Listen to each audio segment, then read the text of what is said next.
Namaskar, and good morning or good evening to all, wherever you are. I'm very glad today to introduce a very fascinating subject and a very fascinating scientist and inventor to the worldwide public of India Foundation, to which I'm, of course, particularly indebted for making this podcast possible after many others. Most of our guests have been very exceptional, but in this case, I have to make a reference to a most important field of science, which has been in development for decades, and which goes back to such illustrious names as Nikola Tesla, as Julius Robert Oppenheimer, as Bostic, as also philosopher-scientists such as Walter Russell. And you will understand in the course of this conversation why all their work is relevant to what has been done and is now being promoted and implemented by Mr. Malcolm Bendall, the inventor who is being highlighted in this podcast. To begin with, I would say that this kind of technology has been talked about for a long time, and those of us who are interested in the subject, have seen a number of possible inventions being presented and then not being followed up.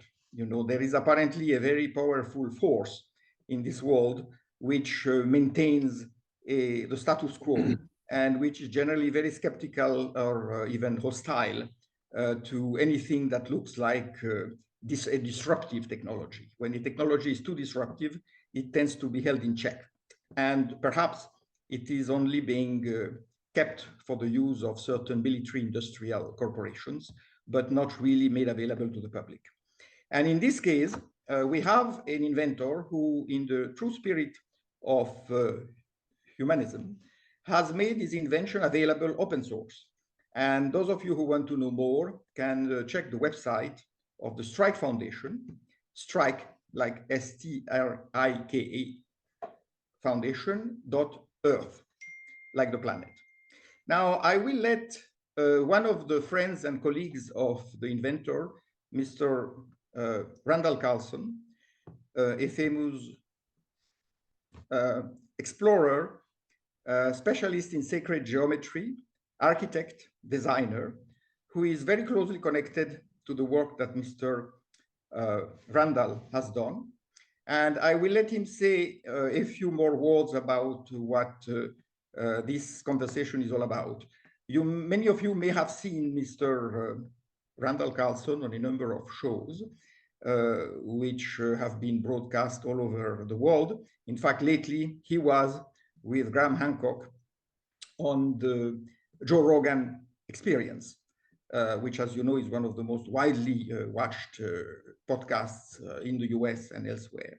We also have on screen today with us Miss Samadhi, who has come from Australia and who is with Mr. Randall Carlson and with the whole team in Florida. So, Mr. Carlson, please go ahead. Pleased to see you. Yes, my own work sort of dovetailed with Malcolm's, and he reached out to me about 7 years ago. I had been studying sacred geometry within the context of architecture, but I'd also been studying a lot of ancient writings. I had been very much influenced by reading the Vedas and studying some of the great Hindu time cycles, the kalpas, the yugas, and noticing a recurring pattern of numbers. I was also been studying the ancient architecture of North America, generally attributed to indigenous peoples here, finding that the same numbers were showing up over and over again in that context. Also touring Europe and studying the layout and geometry of the great Gothic cathedrals, the numbers kept recurring there as well. So there began to be this pattern of numbers that seemed to be universal. And the other place I would typically find these same numbers was in various other sacred writings, not only the Vedas, but the Bible. Many of the other traditions of the Mayan tradition, some of the codices of the Mayans and the Mayan architecture in Central America, where the same numbers were manifest. So as I began to see these numbers, I then discovered that these numbers were also embedded in the structure of the material world, such as in the dimensions of the various astronomical bodies in the solar system. And in my own researches, I had come to this conclusion that there was some profound, deep meaning to this correlation of numbers and this pattern of numbers. In my building and design work, I did a lot of work with what are called the so-called the Platonic solids, or the 5 regular polyhedras examples, or the 13 semi-regular Archimedean solids. Discovered that when you took the sum of the interior angles of these particular forms over and over again, the same numbers recurred. And those numbers, for example, defined astronomical periodicities, such as the precessional cycle that was frequently called the Great Year. It affected other dimensions that we find in nature on the astronomical level: the sun, the earth, the moon, the other planets, the periodicities of the planets. And so, and this is only sort of the beginning of the extent to which these numbers, which were proportional relationships, were recurring redundantly from the micro scale to the macro scale.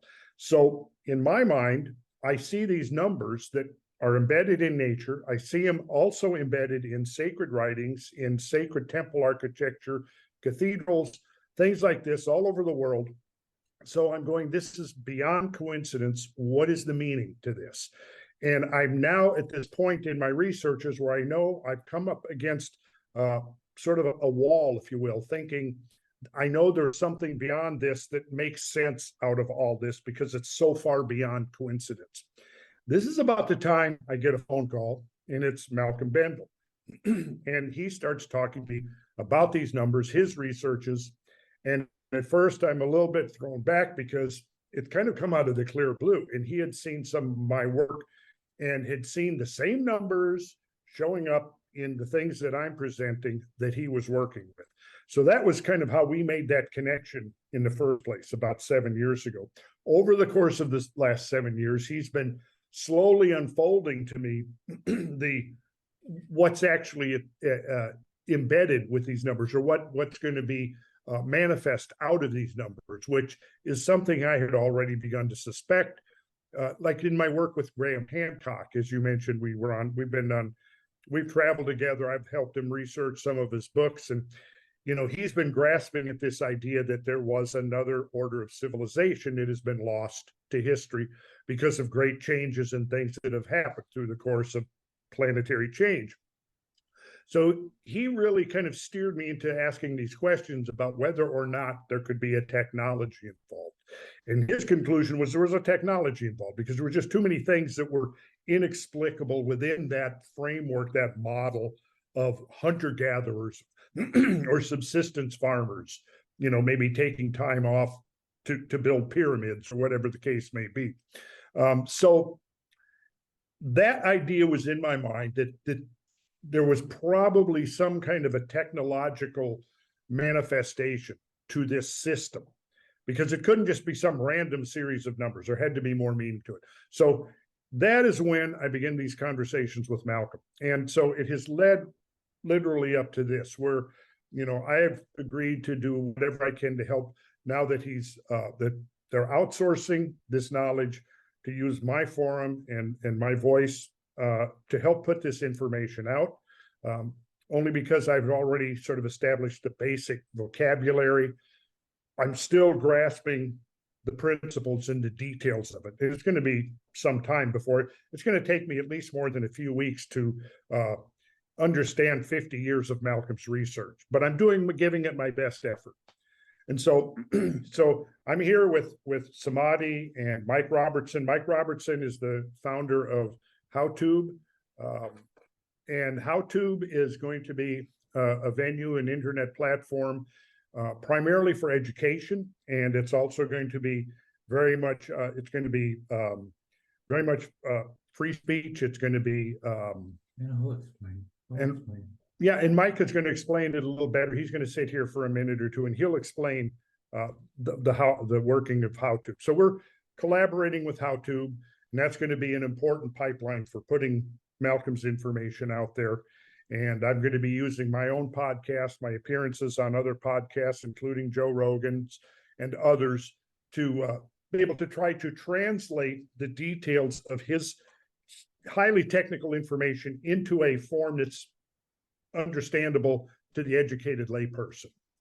And it's going to be a challenge. Thank you very much. What you said is particularly relevant in India, because the knowledge of India in terms of astronomy, in terms of geometry, in terms of mathematics, and in terms of all the derived sciences is very much about implementing such notions in technical terms. If you read some of the ancient Shastras, you find that they were about building machines. We know about the Vimanas, the flying machines, but there were many others. There were robots, which were described fairly accurately, and not just in terms of literary fantasy. There were also references to the materials that were used and the processes that were implemented to build these machines. So there was not only a strong interest, I'm talking about certain medieval texts, ranging from alchemy to mechanics. We don't know if they actually built these machines, but it's very unlikely that they spend so much time describing them if the machines did not exist. So we have to assume that there was indeed a very extensive technical knowledge, and that is what a lot of Mr.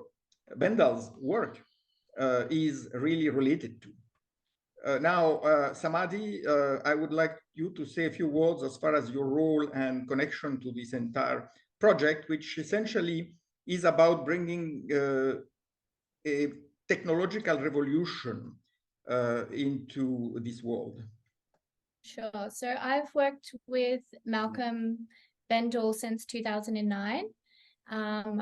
I joined him when I was working in Singapore in 2009. And now I am the CEO of the Strike Foundation. So the Strike Foundation holds the intellectual property and manages it of the technologies. Right. So we do have a whole array of technologies that are not only being presented in terms of the theory, but are also being built. And some of these machines are already working. I have seen from the literature that they are being adopted by some major corporations like the Tokyo Power Corporation, like the Mazda car manufacturing company in Japan. I believe they make the engines for Toyota. And basically, it's a new concept of turbine which rests, and these are the big walls, on plasmoid implosion.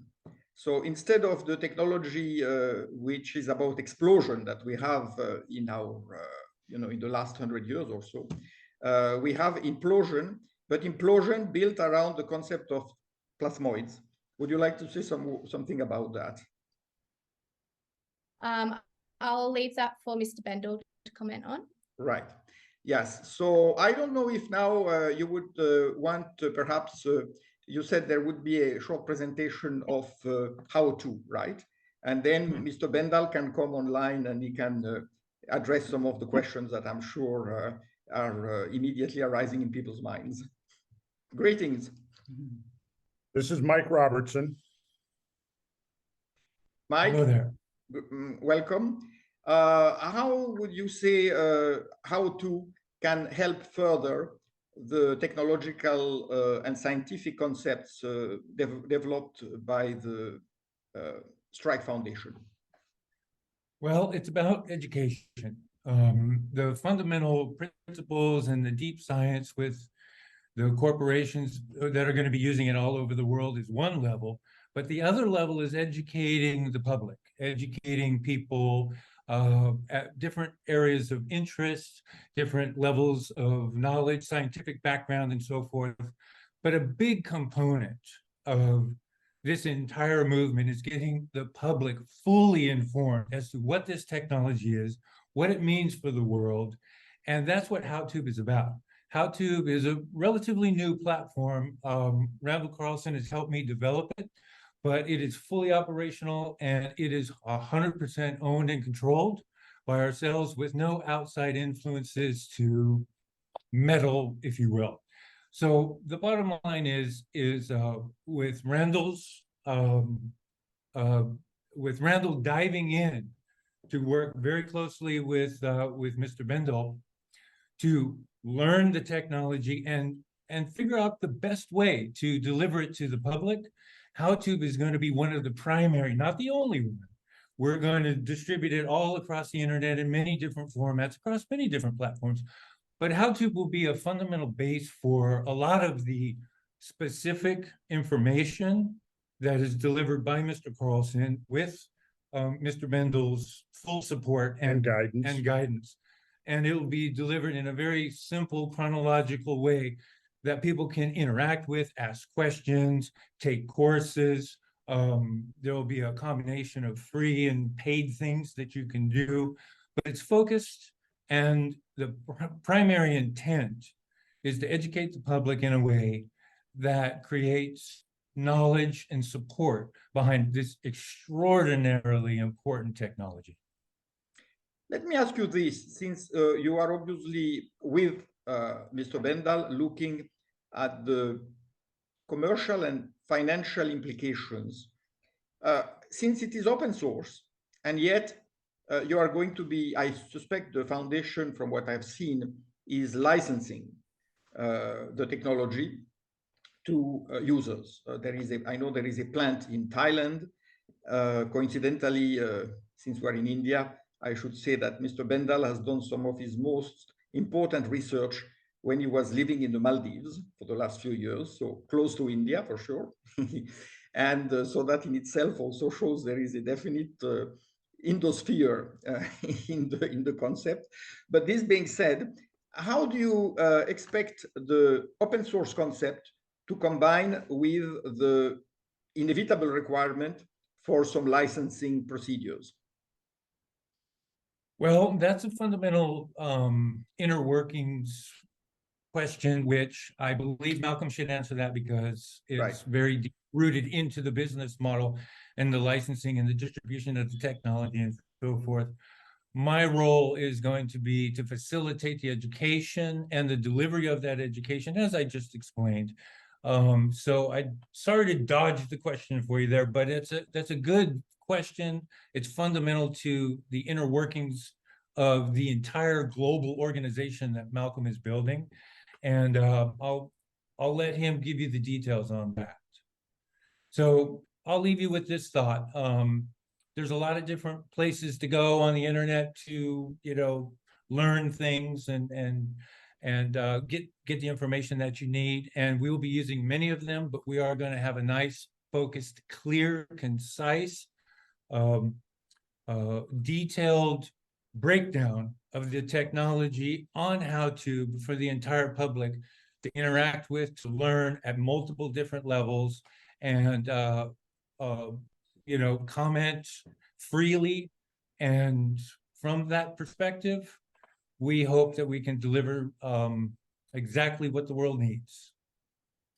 Yes, I will say before we bring Malcolm himself on screen that one of the things that I was also struck about and impressed with is that this technology is revolutionary in more ways than one, but it also can make use of conventional technologies to improve them, to improve their output, particularly with regard to energy generation from hydrocarbons. I have seen that, I think it's called the chimney technology, can turn the exhaust, the waste in the process of production from burning of fossil fuels into energy, which means that the technology becomes in a way a loop. It's no longer about wasting the exhaust, the material that has been burnt, but also recovering it.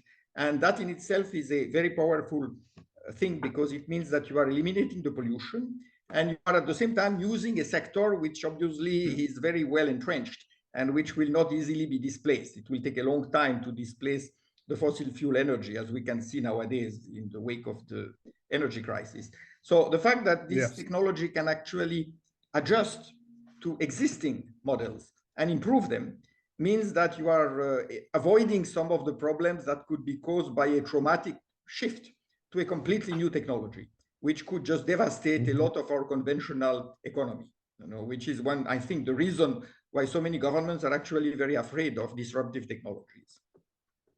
Yeah. I would like to recite something here that Malcolm has written. It I think is a very concise explanation of the concepts behind this technology. Would you like me to do the third? Yeah, thank you. Yeah. So the plasmoid, this is the plasmoid unification model, is evidence that the universe is an intelligent design. That design is in perfect octave harmonic resonance with itself. Therefore, all of creation, from galaxies to planets to elements, all resonate in unison with a collective chord, as above, so below. This is interconnected with an energy web, the 24 components and laws of which are all based and governed on the same 16-sector torus plasmoid precept shown. The concepts and ruling principles of the plasmoid unification model can and have been applied to make energy to matter and matter to energy conversions. When applied to the modern hydrocarbon-powered internal combustion engine output by transforming waste energy back into fuel, plasmoids employed it in conjunction with the plasmoid toroidal implosive turbine provide a new novel matter to energy and energy to matter propulsion device for water, land, air, and space travel. And this will be on the poster here that we are going to make available to the public. Maybe read that. So just to sum up here, what actually are plasmoids? Plasmoids are donut or toroidal-shaped clusters of net protons or net electrons that, once captured and placed into a toroidal orbit, are capable of absorbing, storing, and releasing enormous amounts of energy present within their self-generated and structured electromagnetic containment field. Plasmoids, in effect, function as an atomic battery that can be self-charging due to its ability to convert matter to available clean energy. Plasmoids, by their unique geometry, the key right there, cause a consequential electromagnetic containment field to generate a 0 point naturally and causally, without much effort, have the ability to convert the nuclear mass of protium atoms into energy. The plasmoid unification model posits that plasmoids are epoch-making and that knowledge of them has been hidden in plain sight for centuries. This plasmoid unification model slide rule reveals the algorithmic relationships between life's elements critical to mankind's existence and development. It starts with protium, an alternate term for hydrogen, which has a melting point of minus 259.2 degrees centigrade and is the most abundant element in our solar system. Protium determines the 25,920 years of the great year frequency of our solar system. The resonant frequencies of all other elements can then be calculated when 25,920 years is reduced from years to days to hours and seconds. I would recommend listening. You said that because I had read that explanation, and I was concerned about how many people would be able to absorb it.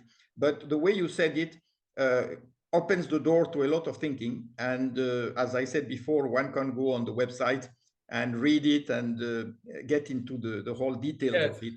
And one of the things we're going to do, again, on how to and across multiple platforms, is take things like this through Randall primarily, with, again, Malcolm's backing and guidance, and break it down. Get it, open up a forum, back and forth with viewers, create questions, answers, create simplifications of all of what was just read, and take as much time as we need to let people really digest this information and its implications. Perfect. I think it's now time to bring in Man. the man behind the machine, as it were. Let's have And Mr. behind the curtain. Yes, exactly. Let us have Mr. Malcolm Bendall come on screen, and I will ask him to answer a few questions. I know for a scientist, and particularly a very innovative and inventive scientist, it's difficult to explain things briefly in a way that the average cultured person will easily understand. But let's just give it a try. In any event, if people are not necessarily familiar with the scientific and technical concepts that he's evoking, let them at least understand the depth of the concept, you know. So, Malcolm, welcome. You are Australian, and you have lived all over the world. I believe you worked for years for both you worked first for the some Australian government-connected entities, and then with the US government. And I know that you have also a career as a petrochemist, because you wrote a peer-reviewed study of shale deposits, if I remember right, in Tasmania, right? And so you do have experience in very conventional technological and industrial areas, which is a factor of comfort and reassurance for those who are not familiar with your background. Yeah, it's an important element, because in the mining industry, I'm a mining engineer too. When you're underground and you say, well, I think that looks safe, you know, you better be sure it is. So we have heard a lot about your work and where you are now. You are in the States to promote the work you have done and the discoveries you have made. And how do you expect this to go? Let me first go into this very general perspective. We all know that some scientists came up in the last decades with some pretty amazing breakthroughs, and then one never heard of them again. I mean, you told me about some of those you met, including the Pons and Fleischmann, who in the 80s claimed they had found the secret of cold fusion, and they were highly criticized and derided, and you never heard from them again. So in your case, I want to clarify that this is not the same technology, although there are some principles that one could find common to you and them. How do you propose to avoid precisely this pitfall of a technology being found too out there, too breakthrough, and then being essentially shelved?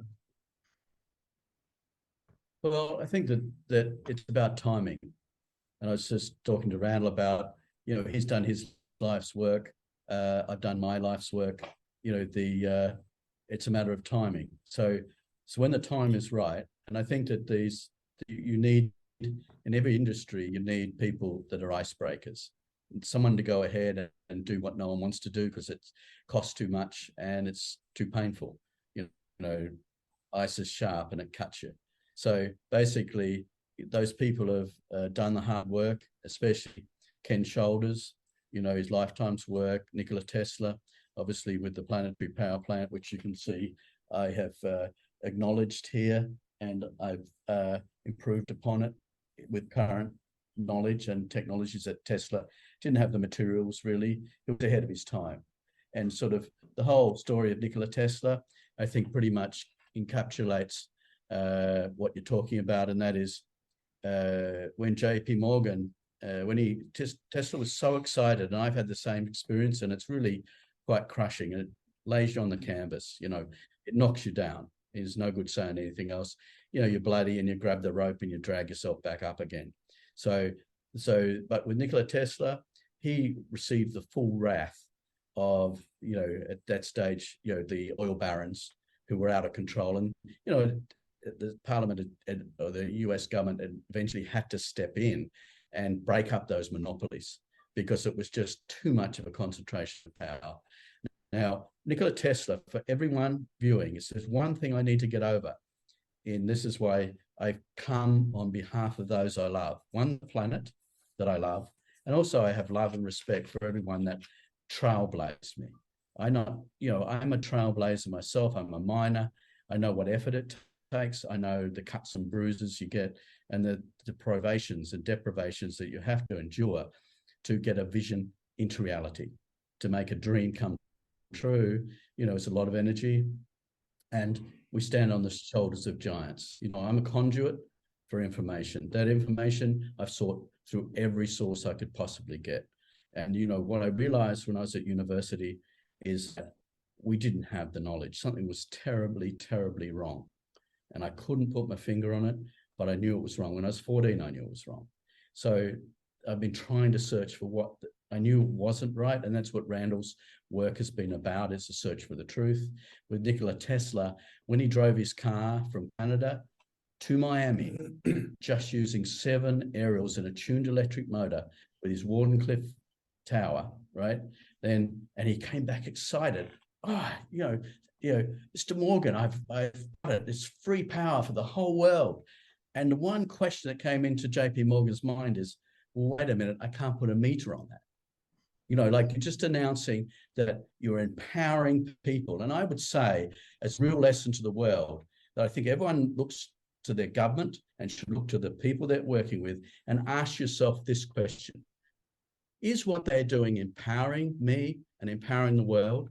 Or is what they're doing is disempowering me and disempowering the world? Because I'd posit to the world that evil is simply people disempowering other people through their own greed and stupidity, because a lot of these things that they're implementing, explosive technologies, are primitive technologies. Civilizations, mature civilizations, would not knowingly poison themselves and destroy the very planet they're living on. It doesn't make any sense. It's not sustainable. When you've got an electric car that is actually only 5% energy efficient, and that battery you're carrying around can only carry 1/100th of the power of diesel. And then you have the insanity of saying, let's get rid of diesel.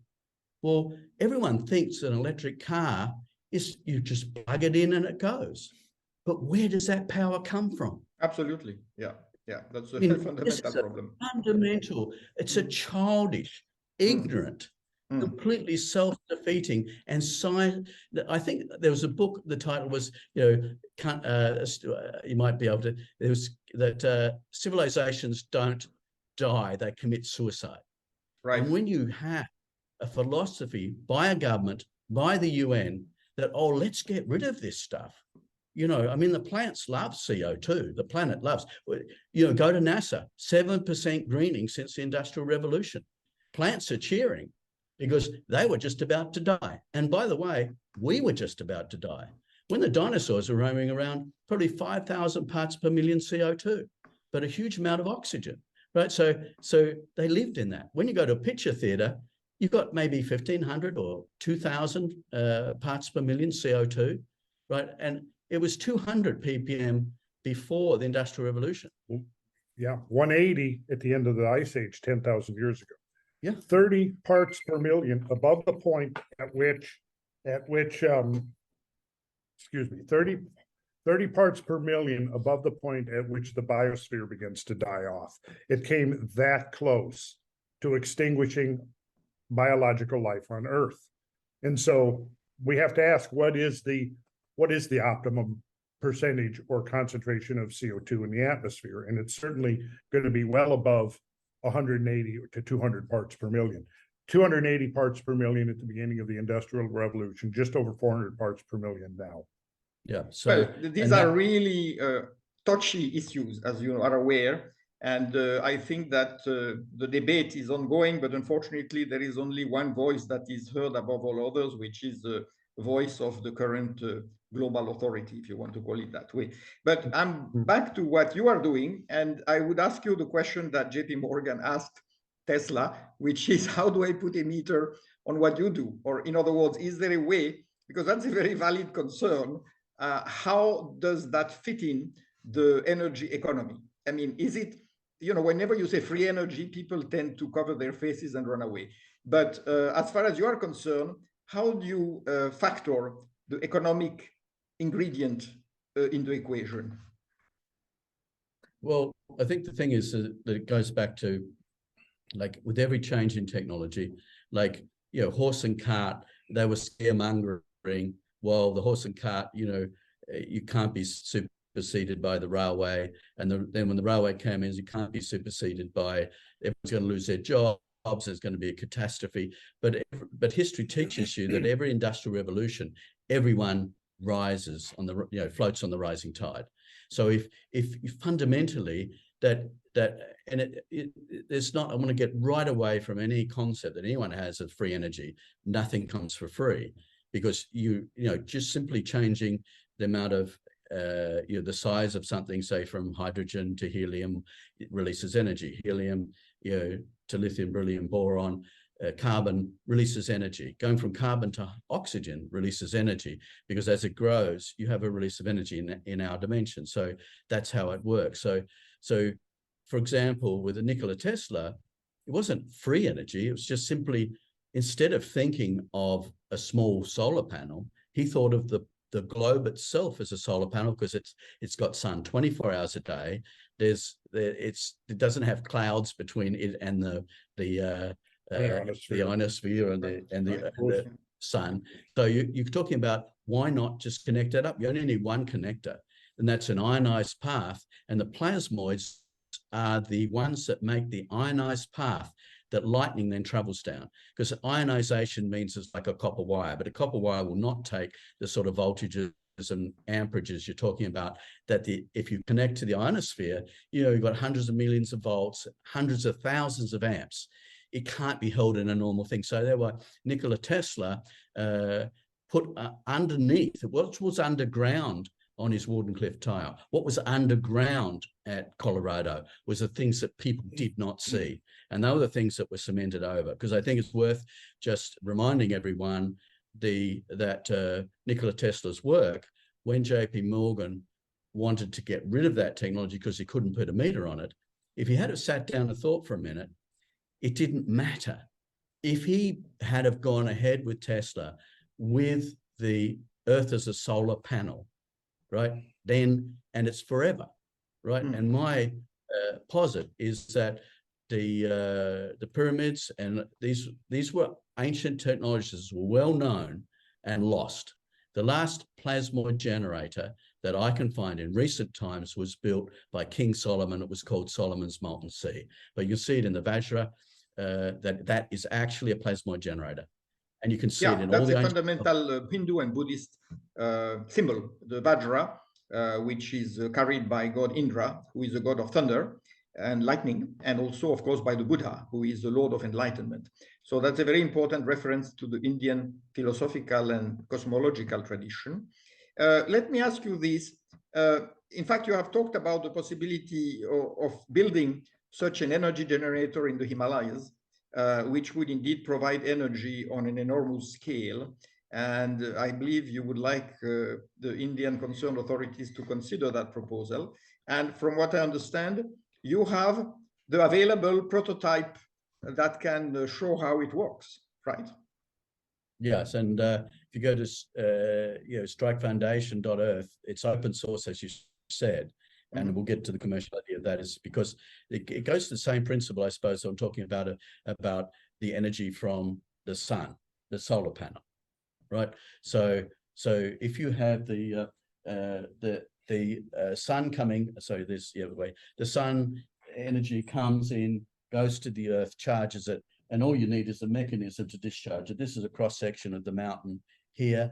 And I think the thing with and as you mentioned, the Maldives is quite interesting, because I was really coming home, because from my research, the Sanskrit texts and the old infamous Aryan race, the ancient people that had those ancient cities, half of them fled up to Lithuania and half of them fled to the south of the Maldives. So I thought I'd join history and just repeat history and go to the Maldives, and also acknowledge, which many people may not know, but I had two great mentors. One of them was a Christian pastor and another one was a Buddhist, or really, it was a Jan going, the same thing, but a Tibetan monk. And that's where I was trained for 10 years, from 16 to 26, in those philosophies and in the concentration of power, the concept of the 0 point, and also saw celluloid, I think it was 1930s, the videos I think we shared, there's videos on the celluloid with a cranking camera showing the Tibetan monks chanting blocks of, rock in the air. So the concepts that were there, and I would, as I said, I would posit that in both language in the West and in maths, we've actually gone backwards demonstrably. Like in language, it used to have pictures which described things. It used to have every number had a corresponding letter and everyone knew what that was. And then you had the third part, which was like the grammar and the grammatical stuff. So I think you can't be boasting that we're a civilization that's advanced when we've actually lost 2/3 of our language. And that's what we're trying to communicate with. And that the basis of our mathematics is wrong, fundamentally wrong, which means that everything else is wrong, because math's used to describe chemistry and physics and astronomy, astrology. All of it's based on a mathematical system that's only a partial truth. Because the big news for India is this: you and the culture had the true way to deal with numbers, right? No other civilization since then's had it, right? And what I'm trying to do is bring back that truth. And that's why I've rewritten maths, chemistry, physics, right? And, astronomy, astrology. And I mix those together because you see on the chart that we have there, the unification model, where I've taken everything and been able to join it together in the unification model that in modern history has not been done. And from that model, Einstein and Tesla predicted the person that could figure out this unification model will bring basically clean atomic energy. So again, I'm standing in the shoulders of giants, but all I've done, and same as Randall, is that he built a foundation, and I put the building on it. And now what we're doing is we're, the bolts that are sticking up from his concrete, we're just screwing them on now. So we link basic fundamental truths that is well documented with the extension of those truths, which, even though it's going to take decades to re-educate people because they've been misinformed, lied to, some by omission. Because I would have wished that I was told in primary school that the diameter of the sun in miles was actually the amount of seconds in a day. That would have been handy information, right? It would have linked those two things together. Or that the moon square is the same as the sun, 864, and that the sun square is 3456, which is matter. So, and the mirror image is the moon, which is square is actually ether, 864. The center, the moon, is 2160, which is the amount of Randall, you're good on this, the amount of the angles in a cube. Yeah, 2,160 is some of the internal angles of a cube. That was what I was mentioning earlier. Yeah. And you can find pretty much within those Platonic solids and Archimedean solids, you can find all the numbers from the Vedas, from the astronomical level, from the Bible, all of it. It's there in geometry. And so I think geometry is the key ultimately to this unification model right here behind us. Yes, indeed. Well, the foundations of all science, including quantum physics, are indeed geometry, whether it's understood or not. And what you just said will make a lot of Indian scientists who are trained in both traditional disciplines and the modern methods very happy, because they are also, with more or less understanding of both, they are they would like to see a unification. And many of them are actively spreading that concept, that there has to be unification between science and what is called wisdom. Reconciling too. Yes, because it used to be that way. And unfortunately, in the last 2 centuries, the British worked very hard to create a scientific class in India that would really ignore or reject their traditional knowledge.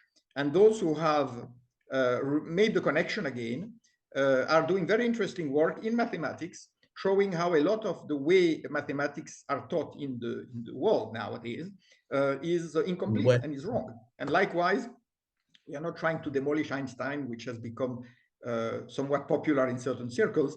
Basically, what you are saying is that Einstein's equations are incomplete. I mean, he went only so far, and like all scientists, he had his own peak, you know, and then he didn't go beyond a certain point. So he has to be, his whole theory has to be revised and completed.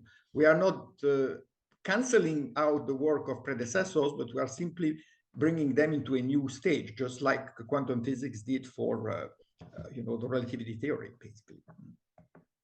But we're standing on the shoulders of giants. You know, to ignore history is to ensure you have no future.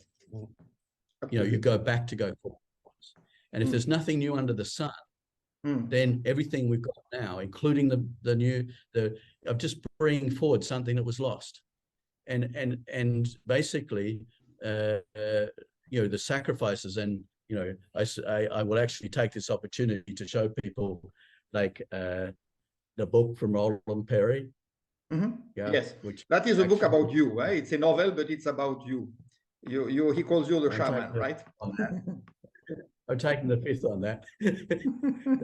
But that I would highly recommend it as a read if one wants to look to the pain and suffering you have to go through to bring something forth, and it hasn't finished yet, but we're on the way to getting it over the line, because I think the one thing is that the truth always has a way of coming out, and the truth has been suppressed, and that's why I say I come on behalf of those that I love, because I acknowledge all that work.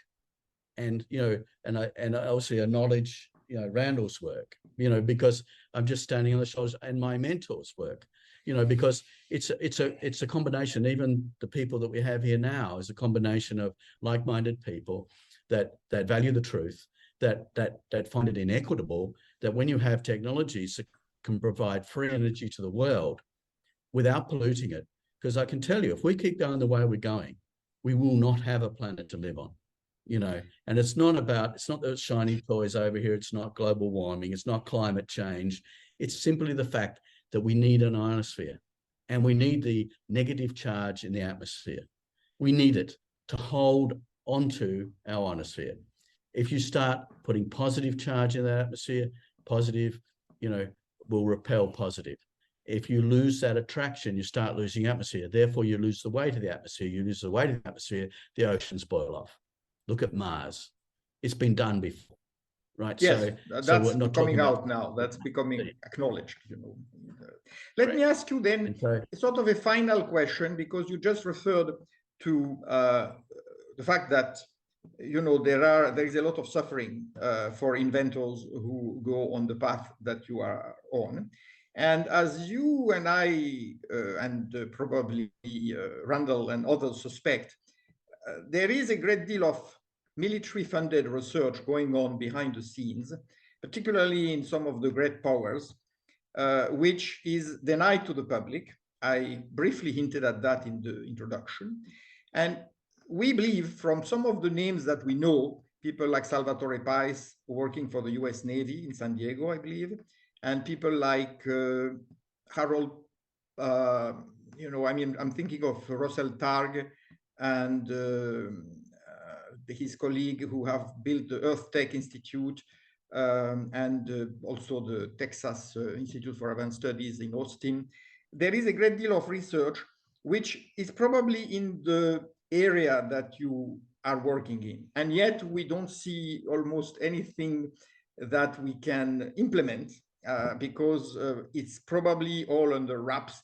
And we recently again heard a statement from the Pentagon saying that, you know, a lot of what we're doing cannot be revealed to the public because it's too disruptive. So is it your impression that there is a lot of that technology which is already known and available, but the main concern of the powers that be is to make sure it doesn't get to into the public domain for various reasons, which could be strategic, economic, vested interest, keeping positions of power, which they are afraid to lose. How do you see that? So do you think that sort of barrier is about to break, or do you think there is still a great deal of struggle to be carried out in order to bring some of the existing knowledge to the public as in general. Yeah, I think that, you go back to Tesla again, and with the things that JP Morgan did to destroy him, which was burn down his lab, threaten his life, pay the patent office to give the patents to Marconi. I mean, all the stuff to stop him being physically, mentally, or financially able to carry on, and so, but that was back in a time when people weren't so aware, because there was always a new frontier. If you had trouble in Europe and you wanted freedom, you went to America, the land of the free, because you could get your land and you could establish yourself, and you worked hard and you could actually create a living for yourself and have a future for yourself and the generations that follow you. You institute a constitution that protects your inalienable rights, God-given rights. All these technologies were not given by governments; they were given by God. And knowledge comes through not through the channels. It's not normal people that bring the knowledge, because people that are in boxes, indoctrinated within society, are kept, intellectually bound. And that's one of the things that, that Randall's done with his work, and Graham Hancock is challenging, the sort of the status quo. Now, with the current situation, the change is, and this is why I think it's a perfect timing, because the combination of having Graham Hancock say, wait a minute, there's all these old foundations here, and then Randall saying, and by the way, they all have these numbers, and they're all the same measurements in different continents, in South America, in China, the pyramids in China. I worked in China for 3 years there and had access to those things. So, and then you've got, the proof that there was, why only the foundations are left, and then you say, well, what tools did they use to do that? If it was an advanced civilization, you would not use the tools or the metals we're using, simply because it's untenable. They're explosive technologies, they're poisonous, and eventually it leads to the death of the planet and the death of people on it. If you were really civilized, you wouldn't do that.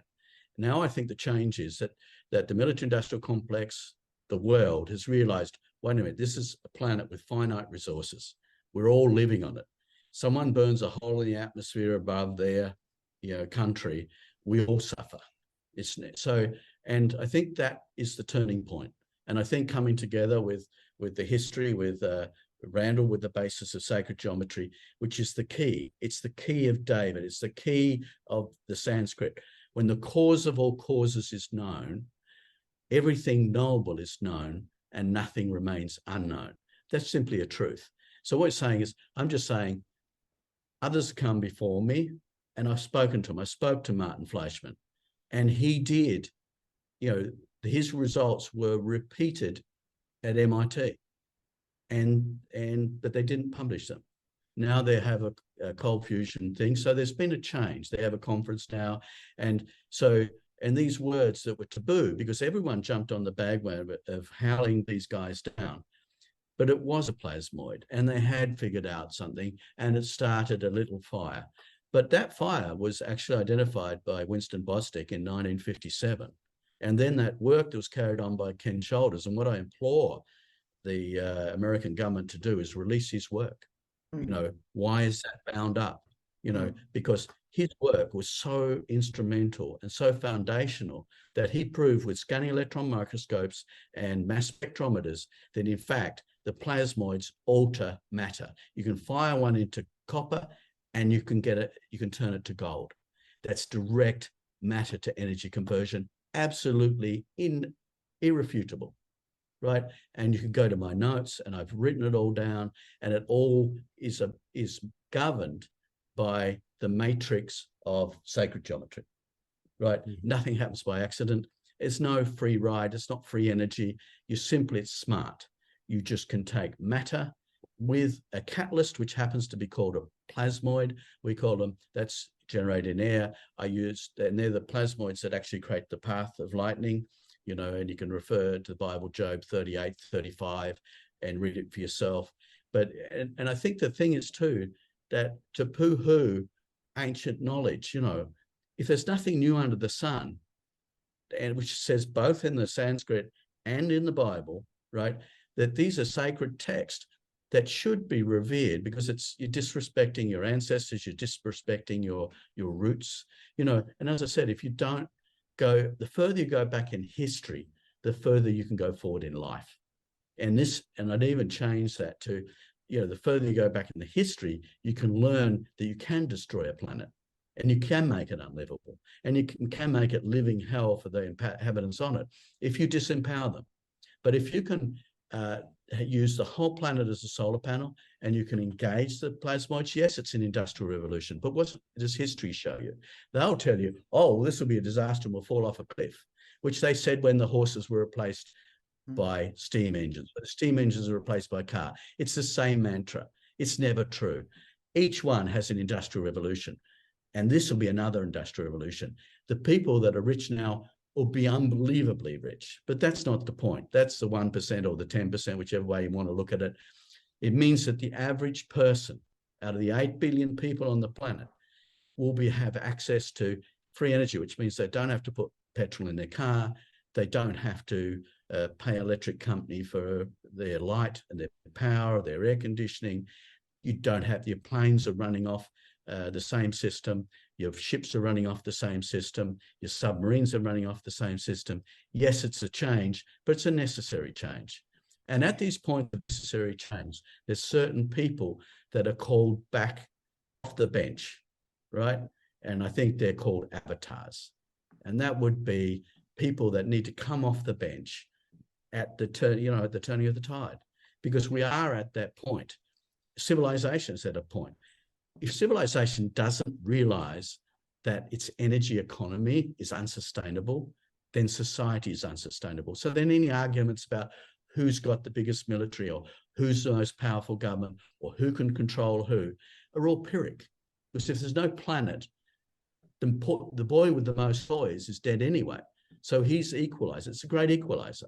So yes, I think that there's an opportunity now to do the equalizing. Thank you very much. I think this is a very fundamental message, which more and more people are becoming receptive to. And likewise, in the field of so-called breakthrough technologies, I can tell you that intelligence agencies, you know that, are following very closely what's happening, because they know a breakthrough is inevitable and is coming. We have all heard about suggested or alleged Russian breakthrough technologies, which have been used particularly in the field of super hypersonic projectiles and hypersonic transportation. But all that is definitely on the horizon, and we should be prepared for it and work actively to make it happen. And perhaps emerging great powers like India can make that happen in line with their own traditions of exploration of nature and exploration of the human mind.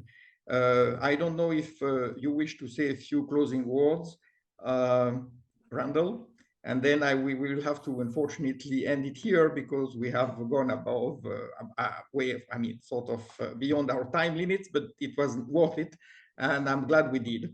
So any closing words? Well, I might just add one more closing thing myself, you know, just from my part, is that what India has the opportunity to do is this needs altitude, that technology. So you need to get up into dry air. India has that. It has the background. It's just reinstituting old knowledge. There's nothing new under the sun. And I think it's the perfect platform for it, because they have the correct maths in the history. And if that correct maths is applied, then this technology can be applied. And that one plant in India can provide energy for the whole world. And that energy means that there's nobody fighting over, for example, the oil reserves in the Ukraine. No one, the elephant in the room, everyone ignores. The discovery of a big oil base in the Ukraine, suddenly, mysteriously, there's a war. You know, and Iraq, let's talk about oil and war, right? people lust for power. If that power is available for everyone floats on the tide. The rich people will be richer, fine, but the poor people will have fresh water, clean water, food, energy, and the world is not overpopulated or not stressed because we have a technology where we can turn deserts into greenhouses. Gardens, yes. And I'll hand over to Randall there because he's the educator, and obviously I failed because in my educational career because no one's following me. Everyone's following Randall. That's what scares me. I would just affirm what Malcolm is saying, that we are at an inflection point now within our history. And by bringing this forward, I have to reaffirm what Malcolm is saying, is that it's win-win for all of us. It doesn't mean that somebody's going to get more while somebody else gets less. It is not a zero-sum situation here. We can all win. And, like Malcolm said, I mean, if the rich get richer, no problem, as long as the saying goes, a rising tide raises all boats. And I'm just excited about the applications that we could actually begin to undertake. The exploration of space using this technology is extremely exciting to me. And this is something that we could do on an international scale cooperatively, rather than fighting over what we perceive to be diminishing resources or limited resources. I think the potential here is just extraordinary. And it's really exciting to me to see this part of all of these things that I've been thinking about and working on come to fruition in this particular manner. Really almost beyond what I could have expected 10 years ago.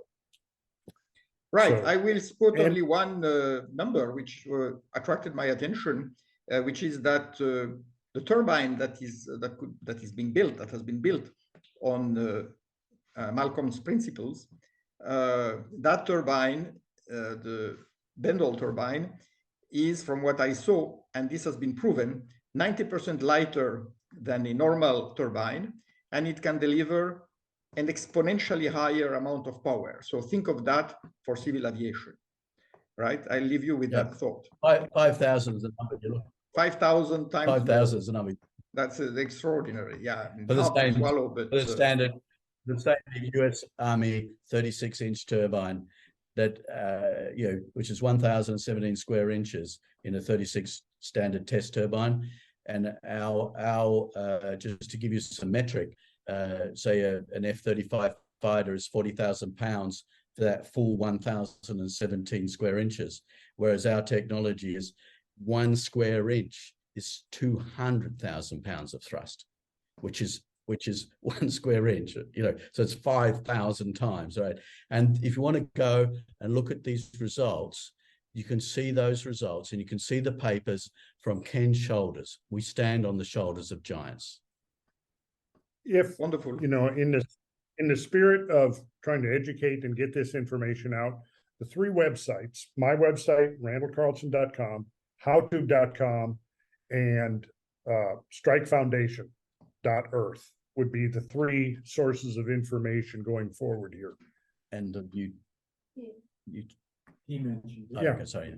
That's howtube.com. Yeah. howtube.com, indeed. Wonderful. Yeah. I wish to thank all of you, Malcolm Bendall, Randall Carlson, and all your colleagues and collaborators. I think this will be a very widely watched show, which will attract the attention of both officials and private citizens. And I hope there will be some developments in a practical sphere in India as well in the world in the coming months and years. So once again, thanks to you all, and thanks to India Foundation, and have a very good night because of where you are. Thank you very much. Appreciate the time. Namaskar. Thank you.